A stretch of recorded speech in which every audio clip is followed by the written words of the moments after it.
Hello everyone, welcome back. 12th accountancy में हम discuss कर रहे थे रेशियो एनालिसिस, और रेशियो एनालिसिस में हम डिस्कस कर रहे थे about the solvency ratios. Solvency ratios में हमने डेट टू इक्विटी और total asset to debt ratio previous lectures में डिस्कस कर लिया, उसके कंसेप्ट, फॉर्मूलाज और उसके बहुत सारे न्यूमेरिकल। इस लेक्चर में अब हमारा सॉल्वेंसी रेशियो का थर्ड रेशियो डिस्कस करेंगे, that is what, proprietary ratio. Proprietary ratio का कंसेप्ट, प्रोप्राइटरी रेशियो का फॉर्मूला, उसके एलिमेंट्स और फाइनली उसके बहुत सारे न्यूमेरिकल।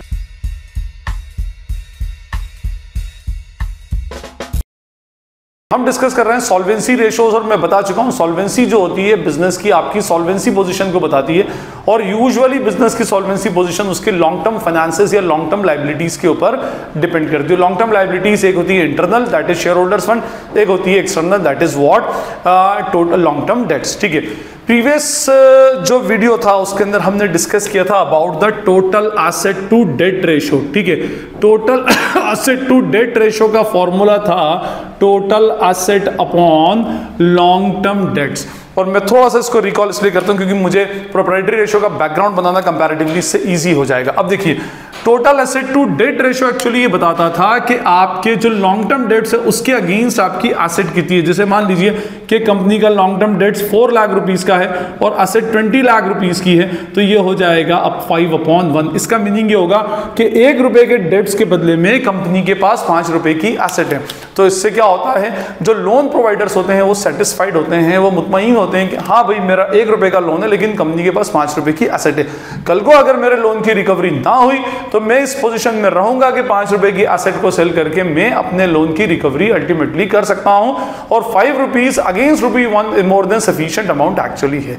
तो जितना ज्यादा total asset to debt ratio होता है डेटर्स के लिए या जो लोन प्रोवाइडर्स हैं उनके लिए उतनी ज्यादा सेटिस्फाइंग पोजीशन एक्चुअली होती है। ऑन द अदर हैंड जो हमारा अब जो हम पढ़ने वाले हैं प्रोप्राइटरी रेशियो, ये भी एक इसी टाइप का रेशियो है लेकिन इसमें फॉर्मूला उल्टा हो जाता है। Formula is what, share holders fund upon total asset.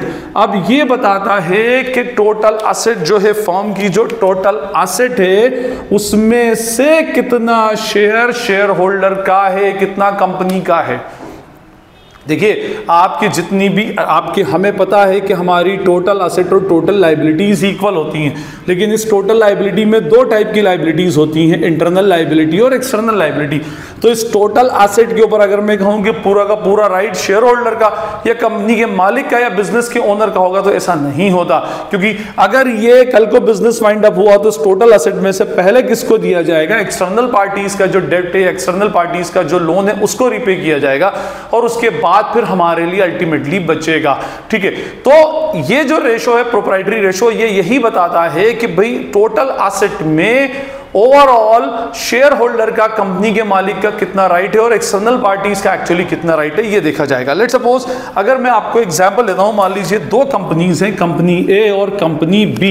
अब कंपनी ए का जो शेयर होल्डर्स फंड है वो 4 लाख रुपीज है और उसकी टोटल एसेट कितनी है, 20 लाख रुपीज है। मींस इसका अगर मैं रेशो निकालूं तो 1/5 आता है। इसका मीनिंग ये होगा कि टोटल 5 की एसेट है और उसमें से, उस 5 रुपए की एसेट में से 1 रुपए की एसेट के ऊपर किसका राइट है, कंपनी के मालिक लोग का। इसका मीनिंग ये होगा कि जो रिमेनिंग 4 रुपीज है वो आपको एक्सटर्नल पार्टीज या आपको एक्सटर्नल डेट्स को पे करना पड़ेगा। ऑन द अदर हैंड मान लीजिए अगर एक और कंपनी है, इसका 8 लाख रुपीज का शेयर होल्डर्स फंड और एसेट मान लें 20 लाख रुपीज की है, तो इसका 2/5 हो जाएगा। इसका मीनिंग ये होगा कि टोटल 5 रुपए की एसेट में से 2 रुपए की एसेट के ऊपर, 2 रुपीज की एसेट के ऊपर कंपनी के ओनर्स का राइट है। इट मींस 3 रुपीज जो है वो एक्सटर्नल पार्टीज को देना है। अब आपके पास 2 कंपनीज एक्चुअली यहां सामने, यहां 5 में से 1 रुपी शेयर होल्डर का है, यहां 5 में से 2 रुपी शेयर होल्डर का, यहां 5 में से 4 रुपया बाहर वालों को देना है, इधर 5 में से 3 रुपीज बाहर वालों को देना है। तो नेचुरली ये वाली जो कंपनी है ये अपने आप में अल्टीमेटली ज्यादा बेटर होगी। ठीक है, तो कहने का मीनिंग ये, जितना हाई प्रोप्राइटरी रेशो होता है उतना ज्यादा प्रोप्राइटर्स का या ओनर्स का राइट बताया जाता है किसके ऊपर, एसेट के ऊपर, और जितना ज्यादा होगा उतना कंपनी के लिए बेनिफिशियल होगा, कंपनी की नेटवर्थ उतनी एक्चुअली क्या होती है, इंक्रीज होती जाती है। ठीक है, जैसे मैंने क्या कहा आपसे कि एसेट जब डिस्ट्रीब्यूट होगी तो पहले एक्सटर्नल पार्टीज को होगी और उसके बाद में फिर ओनर्स को होती है। तो यहां पर सिंपल सा फंडा है कि प्रोप्राइटरी रेशो रिलेशनशिप शो करता है या प्रोप्राइटरी रेशो ये बताता है कि कंपनी टोटल एसेट के ऊपर टोटल बिलोंगिंग्स टोटल रिसोर्सेज के में से जो कंपनी के मालिक हैं उनका एक्चुअली कितना बेसिकली राइट है। फाइन, तो ये हमारे टोटल शेयर होल्डर्स फंड या प्रोप्राइटरी रेशो का अल्टीमेटली कंसेप्ट था। अब हम इसके एलिमेंट्स देखते हैं। देखिए हमारा फर्स्ट इसका जो फॉर्मूला है प्रोप्राइटरी रेशो का, that is share holders fund upon total asset. One by one देखें तो शेयर होल्डर्स फंड जो होता है एज पर शेड्यूल 3 पार्ट 1 की जो कंपनीज की बैलेंस शीट है उसके अकॉर्डिंगली शेयर होल्डर्स फंड के 3 एलिमेंट्स होते हैं। First element is what, share capital. पहला एलिमेंट कौन सा होगा, हमारा share capital. And second element is what, reserves and surplus. अच्छा, अब इसके अंदर थर्ड होता है money received against share warrants, but हमारे रेशियो एनालिसिस में हम यूजुअली उसको लेते नहीं है। शेयर कैपिटल के अंदर we will include both equity as well as what, preference share capital. Reserves and surplus के लिए रिजर्व्स एंड सरप्लस की पूरी डिटेल्स मैंने फाइनेंशियल स्टेटमेंट वाले चैप्टर के अंदर एक रिजर्व्स एंड सरप्लस का शेयर होल्डर्स फंड का एक सेपरेट वीडियो है, उसके अंदर आप उसको देख सकते हैं। एनीवे फिर भी बता दूं, रिजर्व्स एंड सरप्लस में वो सारे रिजर्व्स आते हैं जिनके ऊपर अल्टीमेट राइट कंपनी के मालिक का होता है, जैसे कैपिटल रिजर्व होगा, बिसाइड सिक्योरिटी प्रीमियम होता है, statement of profit and loss होता है, रीवैल्यूएशन रिजर्व होगा, capital redemption reserve, debenture redemption reserve, investment fluctuation fund. ये सारे के सारे फंड जो out of the profit actually बनते हैं वो सारे रिजर्व्स एंड सरप्लस के अंदर आ जाते हैं। ठीक है, इस ईयर में आपको फिक्टिशियस एसेट का ऐसा कोई रूल नहीं है कि फिक्टिशियस एसेट को आपको डिडक्ट करना पड़े, तो आपके लिए सिर्फ 2 चीजें शेयर होल्डर्स फंड में कंसिडरेबल है, share capital and reserves and surplus. Money received against share warrant third element होता है, बट रेशो में बेसिकली हमको कंसीडर नहीं करना। And what about the total asset, तो भाई टोटल एसेट के बारे में मैं आपको प्रीवियस लेक्चर में भी बता चुका हूं। Total asset means total real asset which includes both non current asset and what, current asset. Non current asset के अंदर क्या क्या आएगा, property plant and equipment and intangible asset, फिर उसके जो डिफरेंट एलिमेंट्स है प्रॉपर्टी प्लांट एंड इक्विपमेंट, फिर intangible asset, capital work in progress और इंटेंजिबल एसेट अंडर डेवलपमेंट, फिर non current investment, deferred tax asset, besides आपका long term loans and advances in other non current asset. और current asset के अंदर basically आएगा हमारा inventories, trade receivable, cash and cash equivalent और उसके अलावा short term loans and advances and other current asset. ठीक, फाइन। तो ये हमारे एलिमेंट्स थे जो हमारे प्रोप्राइटरी रेशो के एलिमेंट एक्चुअली बनते हैं। अब मेरे पास कुछ न्यूमेरिकल हैं, उन न्यूमेरिकल को देखें और समझें किस टाइप के न्यूमेरिकल एक्चुअली प्रोप्राइटरी रेशो के बनेंगे। First question is calculate to debt equity ratio, total asset to debt ratio and proprietary ratio from the following particulars. तीनों कैलकुलेट करना है। We will just calculate proprietary ratio, बाकी बता दूंगा मैं। अगर equity share capital, preference share capital, general reserve, statement of P&L 12%, mortgage loan, current liabilities, non current asset and current asset, ये information हमको दे के रखी है। ठीक है, चलिए जी, कोई प्रॉब्लम नहीं। सबसे पहले तो मैं प्रोप्राइटरी रेशो का फॉर्मूला लिखता हूं। तो मेरा जो प्रोप्राइटरी रेशो है इसका फॉर्मूला होगा share holders fund upon what, total asset. ठीक है जी, तो सबसे पहले मैं शेयर होल्डर्स फंड लेता हूं। शेयर होल्डर्स फंड में क्या आएगा, share capital plus what, reserves and surplus. और शेयर कैपिटल मैंने आपसे कहा था कि equity and we will include both equity and preference share capital. Equity share capital is of rupees 3 lakh and preference share capital is of rupees 1 lakh. तो this is our share capital.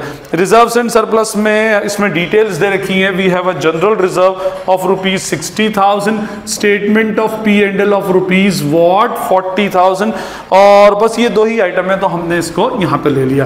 This will become 4 lakh और ये हो जाएगा हमारा 1 लाख। तो हमारा share holders fund will become what, 5 lakh. Second element हमारा जो डिनोमिनेटर है that is what, total asset. तो जो टोटल एसेट है, टोटल एसेट का फॉर्मूला होता है non current asset plus current asset, या लाइबिलिटीज की भी इंफॉर्मेशन है वहां से भी हम उसको ले सकते हैं। Non current asset is of rupees 4,50,000, current asset is of rupees 3,50,000 और total value will become what, 8 lakh. Therefore proprietary ratio is equals to what, 5 lakh upon 8 lakhs, that will become 5/8 means हर 8 रुपए की एसेट में से 5 रुपए की asset के ऊपर share holders का राइट है, ठीक है। इसी से अगर आपको डेट टू इक्विटी रेशियो निकालना है तो इन्फॉर्मेशन दे रखी है long term dates 12% mortgage loan 1,80,000 के, तो अगर मैं इससे निकालूं डेट टू इक्विटी तो फॉर्मूला होगा long term dates upon share holders fund, और लॉन्ग टर्म डेट्स जो है मेरा वो है 1,80,000 रुपीज का और शेयर होल्डर्स फंड जो है वो 5 लाख रुपीस का। तो ये हम इससे भी अल्टीमेटली कैलकुलेट कर सकते हैं। अच्छा, टोटल एसेट टू डेब्ट रेशियो का निकालना चाहें तो हमारा फॉर्मूला होगा total asset upon long term dates. Total asset अभी मैंने कैलकुलेट की है 8 लाख रुपीस की और लॉन्ग टर्म डेट्स अभी ये ऊपर हमने कैलकुलेट की है 1,80,000 रुपीस के। तो ये सारे जो इंफॉर्मेशन हमारी आस्किंग थी वो मैंने इसके अंदर कैलकुलेट कर दी। Next question is calculate proprietary ratio from the following information: equity share capital 10%, preference share capital, reserves and surplus, creditors 9%, debentures, property plant and equipment, trade investment and current asset. Okay, we have to find out what proprietary ratio. तो proprietary ratio का formula फिर वही share holders fund upon what total asset, share holders fund और total asset लेंगे। और share holders fund के लिए देखें इंफॉर्मेशन है क्या, equity share capital preference. Okay, तो इसका फॉर्मूला क्या है, share capital plus what reserves and surplus. ये आ जाएगा शेयर कैपिटल के अंदर we include both equity as well as preference. Equity share capital is of rupees 4,50,000 and preference share capital is of rupees 3,20,000 and reserves and surplus directly given है rupees 65,000। तो ये हो जाएगा 7,70,000 plus what 65,000। Share holders fund will become 8,35,000। Now we have to calculate what total asset. तो total asset के लिए information में हाँ गिवन है, इसमें फॉर्मूला है non current asset plus what current asset, और नॉन करंट एसेट के इंडिविजुअल एलिमेंट्स दे रखे हैं। Property plant and equipment is of rupees what 7 lakh rupees का प्रॉपर्टी प्लांट एंड इक्विपमेंट है। और ट्रेड इन्वेस्टमेंट्स, ट्रेड इन्वेस्टमेंट को usually non current investment लेकर के चलते हैं, नॉन करंट एसेट आ गया। और फिर उसके अलावा दैट्स इट, हाँ प्लस 3 लाख रुपीस की करंट एसेट डायरेक्टली हेडिंग दे रखी है। तो this will become 9,45,000 and this is rupees 3 lakh, तो that is 12,45,000।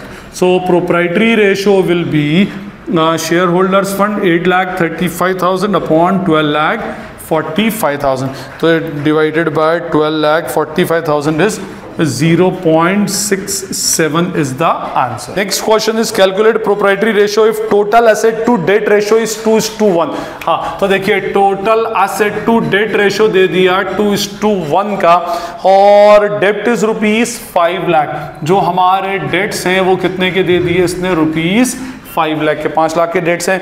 Equity share capital is 0.5 times of debts. तो जो इक्विटी शेयर कैपिटल है that is 0.5 times of debts, ठीक है। तो इस 5 लाख का 0.5 means half, that is what rupees 2,50,000। ये 2.5 लाख रुपए हो गए। Preference share capital is 25% of equity share capital. लो जी, तो हमारी जो प्रेफरेंस शेयर कैपिटल है वो इक्विटी शेयर कैपिटल की 25% है।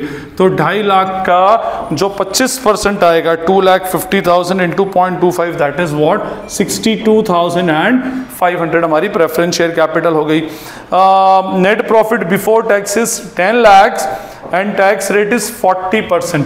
तो नेट प्रॉफिट बिफोर टैक्स जो है वो 10 लाख रुपया है और टैक्स की रेट जो है दैट इज व्हाट 40%। ये 40% टैक्स की रेट हमें दे के रखिए, ठीक है। अब देखिए हमारे पास information total asset to debt ratio दे रखा है ना, तो मैं पहले total asset to debt ratio का फॉर्मूला लगाता हूँ, total asset upon long term debts. तो ये है 2 और टोटल एसेट मेरे पास है नहीं, लॉन्ग टर्म डेट्स कितना दे के रखा है 5 lakh, therefore total asset is equals to what 10 lakh rupees. ये 10 लाख रुपए की मेरी टोटल एसेट हो गई। ओके, अब उसके बाद ये तो मेरी टोटल एसेट आ गई, मुझे क्या चाहिए share holders fund. Share holders fund का फॉर्मूला क्या है, share capital plus what reserves and surplus. Share capital में इक्विटी शेयर कैपिटल 2,50,000 रुपीज की आ गई, प्रेफरेंस शेयर कैपिटल 62,500 की, रिजर्व्स एंड सरप्लस में मेरे पास ऐसा कोई इंफॉर्मेशन के नाम पे रिजर्व्स एंड सरप्लस कुछ नहीं दे रखा, उसके लिए ये इंफॉर्मेशन दे के रखी है। मेरे पास प्रॉफिट बिफोर टैक्स कितना है 10 लाख रुपए का, उसमें से 40% टैक्स चला जाएगा, दैट इज रुपीज 4 लाख, तो 6 लाख रुपीज 10 लाख रुपीज का मेरा पीबीटी है प्रॉफिट बिफोर टैक्स। तो इस पे से income tax 40% of 10 lakh 4 lakh will be applicable, 6 lakh rupees will be my profit after tax. और इस प्रॉफिट आफ्टर टैक्स के ऊपर किसका राइट होता है, कंपनी के ओनर्स का।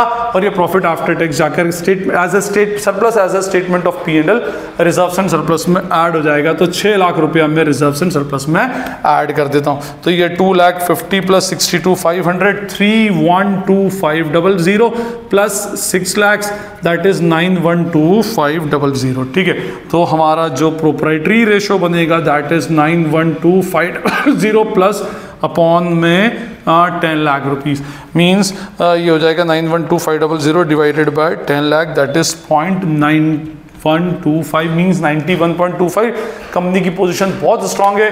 100 रुपीज में से 91 रुपीज की जो एसेट है उसके ऊपर राइट किसका है, कंपनी के ओनर्स। तो ये हमारा प्रोप्राइटरी रेशो के कुछ न्यूमेरिकल क्वेश्चंस थे, और मुझे जितने बुक में मिले ज़्यादा क्वेश्चंस इसके बुक्स में गिवन होते नहीं है, तो मैंने आपको सॉल्व करवा दिए।